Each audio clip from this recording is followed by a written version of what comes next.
Assalamualaikum warahmatullahi wabarakatuh. Teman-teman kembali lagi di channel YouTube saya, Khairun Imam. Gimana nih kabar kalian? Semoga kita semua selalu diberi kesehatan, kemudahan, dan juga limpahan rezeki dari Yang Maha Kuasa, teman-teman ya. Nah, di video kali ini kita akan menyaksikan beberapa tayangan yang sangat menarik dan juga sangat-sangat mengejutkan. Di mana Wakil Presiden Republik Indonesia, Mas Gibran Rakabuming Raka, sepertinya sedikit memberikan sindiran hangat, sentilan halus, kepada mantan Wakil Presiden Indonesia 2 periode, yakni Bapak Yusuf Kala. Dan ini terkait dengan usulan Pak JK ataupun saran Pak JK terhadap pemerintah agar menaikkan harga BBM. Waduh, kira-kira sentilannya seperti apa ya? Nanti kita simak teman-teman ya. Karena selain itu, saya juga punya tayangan di mana Rismon, salah satu tersangka klaster kedua yang sampai sekarang SP3-nya belum keluar, akhirnya angkat bicara mengenai pelaporan JK terhadap dirinya. Dan ini mengenai dugaan tuduhan Rismon terhadap JK yang katanya menggelontorkan uang 5 miliar kepada Roy Suryo. Waduh. Dan lagi, Rismon mengancam Roy Suryo dan kawan-kawannya untuk stop menyebut Rismon sebagai pengkhianat.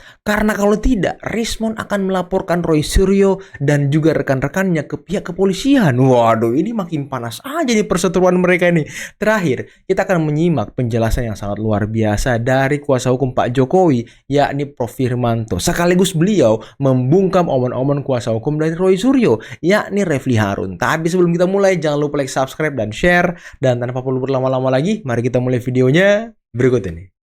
Wakil Presiden Gibran Rakabuming Raka meminta maaf pada mantan Wakil Presiden Yusuf Kala soal usul kenaikan BBM. Gibran memohon maaf lantaran usulan dari JK tak sejalan dengan arahan Presiden Prabowo Subianto. Dalam pengakuannya, Wapres Gibran menghargai dan memberikan perhatian serius atas masukan dan usulan dari JK soal harga BBM naik. JK sendiri mengusulkan kenaikan harga BBM untuk meringankan beban subsidi di sektor energi. Gibran menjelaskan pemerintah bertekad melakukan efisiensi dan memfokuskan anggaran untuk melindungi masyarakat lapisan bawah. Langkah ini agar masyarakat tidak terbebani efek berantai dari kenaikan harga BBM, seperti harga bahan pokok, biaya transportasi, dan kebutuhan lainnya. Selain itu, menurut Gibran, akselerasi transisi menuju penggunaan kendaraan listrik dan energi terbarukan juga terus didorong. Gibran mencontohkan Presiden Prabowo Subianto yang baru saja meresmikan pabrik kendaraan bus dan truk listrik PT Vektor Sakti Industri atau PT VKTR Teknologi Mobilitas Tbk milik Bakri Group di Magelang, Jawa Tengah. Menurutnya, langkah pemerintah ini adalah bagian dari keseriusan pemerintah. Seperti diketahui, JK menilai subsidi energi khususnya BBM akan membuat defisit APBN semakin membengkak. Waduh. Inilah bukti teman-teman ya. Kalau pemerintah ini hadir untuk rakyat. Negara hadir menjadi payung, menjadi pelindung agar rakyat tidak menanggung semua beban atas carut-marutnya kondisi global, atas krisis-krisis energi yang terjadi teman-teman. Makanya ini langkah yang sangat taktis, yang sangat luar biasa dari pemerintah. Bahkan bisa menumpuk utang yang besar. Untuk itu JK mempertimbangkan opsi mengurangi defisit dan utang dengan mengurangi subsidi. Pertimbangan dari usulan tersebut tak lain adalah harga BBM yang melonjak karena perang Iran dan Amerika Serikat serta Israel. Saya ultimatum, hentikan label-label itu, ya. Saya bebas independen dari awal.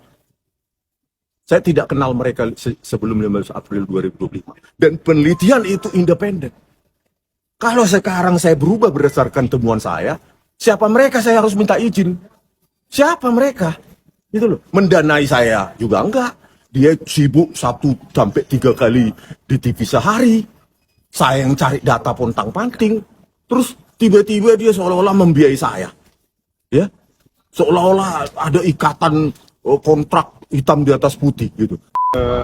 Sebenarnya secara kasat mata juga kalian-kalian yang video editor, multimedia, audio visual sebenarnya sudah paham ya bahwa secara kasat mata itu adalah AI generated video atau video sintesis berbasis AI, ya kan, karena di situ kan objek bergeraknya bukan hanya saya, tetapi ada jurnalis dari media mainstream, ya kan, yang itu juga baik pergerakan videonya, objeknya, jurnalis itu juga, terutama saya juga di situ kan ketidaksinkronan antara bentuk bibir, kecepatan bibir terhadap suara itu kan sudah menandakan sebenarnya bukti awal bahwa itu adalah video sintesis berbasis AI yang sekarang bahkan di website ataupun versi mobile ya, Android ataupun Apple itu banyak aplikasi-aplikasi gratis macam itu ya. Jadi di sini saya ingin menekankan bahwa ada ribuan sebenarnya video AI yang saya lihat, terutama di sebuah aplikasi itu yang menggunakan gambar saya, suara saya itu mirip saya. Suara sintesis itu kan bisa dilatihkan di model AI, dilatihkan jadi seolah-olah mirip saya. Jadi apa yang saya tekankan di sini adalah bahwa saya itu korban, justru korban rekayasa sintesis berbasis artificial intelligence. Jadi kalau saya dituntut untuk mengklarifikasi, sementara saya korban, di mana relevansinya? Kan? Sementara saya sendiri pun korban. Artinya yang bertanggung jawab mengklarifikasi kebenaran ataupun ketidakbenaran tersebut adalah mereka yang memproduksi, mengupload pertama kali dan seterusnya, bukan Rismon.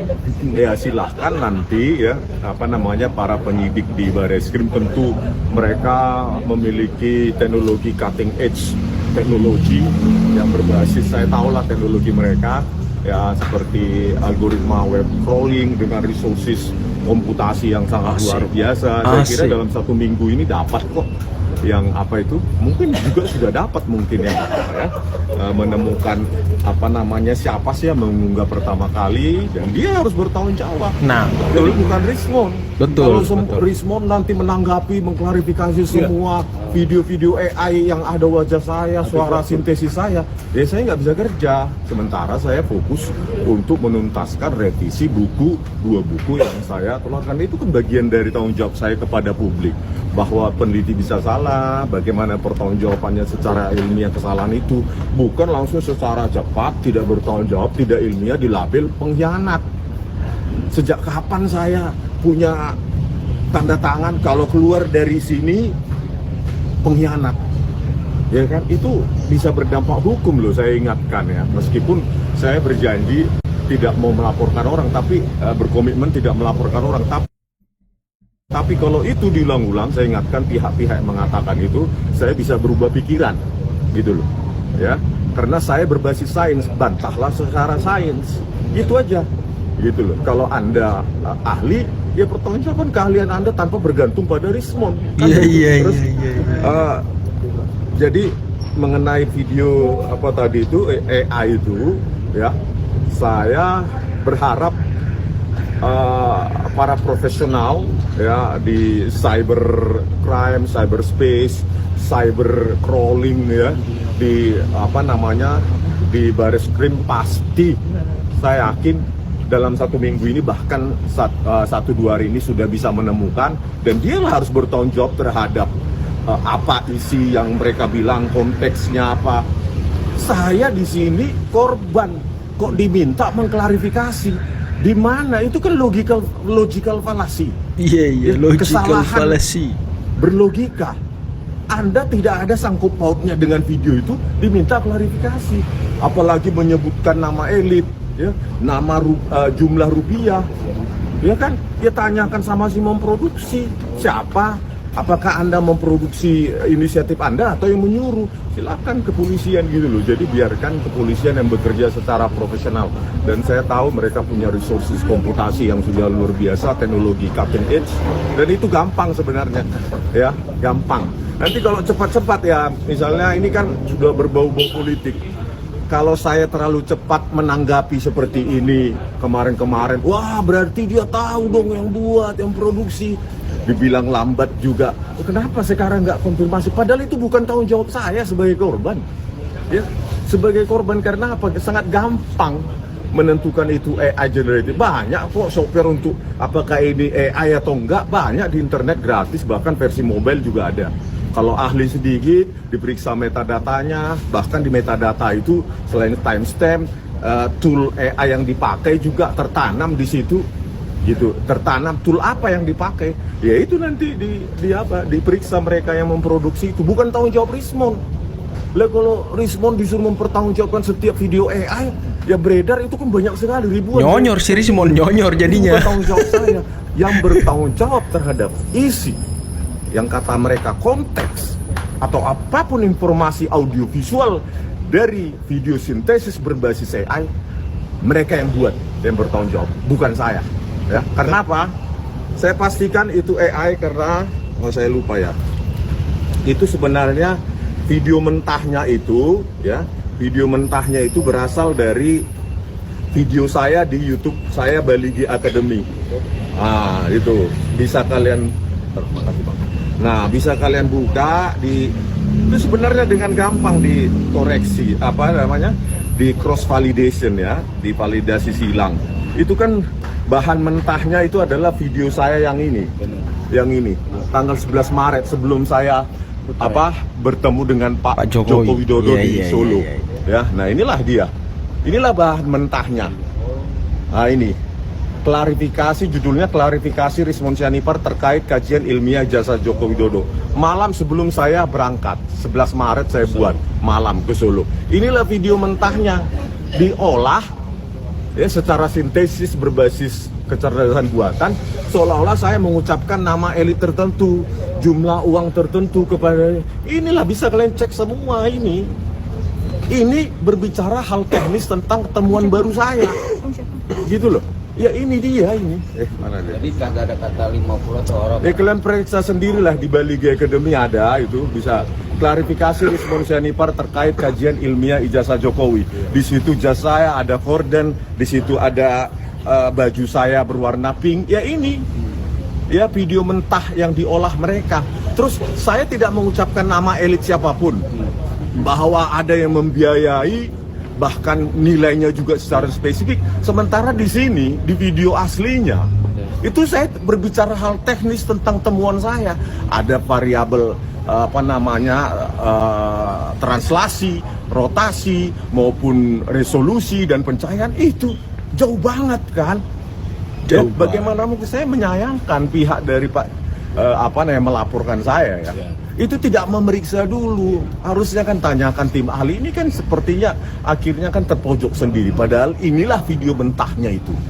Wow, Pak Bisa Jika semua terpojok ya. pemirsa ataupun YouTuber atau yang lain memeriksa inilah. Tapi inilah teman-teman ya, bukti bahwa berbahayanya video AI. Bukti berbahayanya kalau kita di framing dan dibuatkan video AI seolah-olah menuduh orang. Ini ngeri nih. Makanya di era teknologi sekarang kita harus berhati-hati. Kita harus jeli dalam melihat ini video AI atau bukan. Dan terkait dengan video Rismon, sebenarnya saya sudah klarifikasi seminggu apa 8 hari lalu gitu. Kalau itu video AI bukan video asli Rismon. Jadi harus berhati-hati. Nah, terbukti sekarang kan sudah ada pelaporan.